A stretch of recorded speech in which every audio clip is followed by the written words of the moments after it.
انا كنت بقول للحكام وانا بدرب الزمالك، كنت بقول لهم حاجات اخش فيها السجن. لما رحت مسكت وادي دجله والمقصه مره، بصيت لحكم كده بس وقفت 4 ماتشات. اه والله العظيم، وهو نفس الحكم. قلت له يا ابني اه والله العظيم يا دوبك كده بس اطلع بره بره يا ابني. انا لسه شاتمك من سنه. انا والله نسيت شاتمك العظيم. بصدق. احكي لك بقى قصه حصلت ايه. كنت بدرب المقصه، ماشي. تمام. واول ماتش ليا مع المقصه بنلعب الزمالك في الكاس، ساتر. تمام. و كان الحكم اسمه معروف. ماشي. هو يعني محمود معروف. يعني محمود معروف. الراجل ده عرباوي من سينا يعني.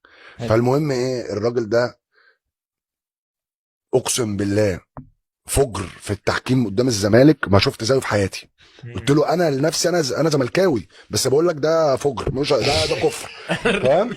ماشي. محمود علاء كان عندنا راس حربه اسمه عمرو مرعي، اقسم بالله خدوا شنكل في ال6 ياردة كده من ركبته. طق العب. وانا بلعب يعني الحكام كانت يا ميدو هنطردك، اقول له لو راجل لو ذكر طلع الاحمر من جيبك. لو والله العظيم لو ذكر وطلع الاحمر من جيبك. بس مش جاي كل ده عشان تطردي برضه. لا اصل زمان احنا كنا بنلعب في وسط 50,000 وفي وسط 40,000، مش هيطلع من الملعب في حكام دوليه كبار يعني. أيوة. والله العظيم يديني راجل طلع الاحمر من جيبك لو راجل، بس مش تطلع يا من نهار الملعب. اسود، مش هيطلع معايا بتاع لو بلعب انا بقى في اي نادي تاني وشطب. شاطر. اه والله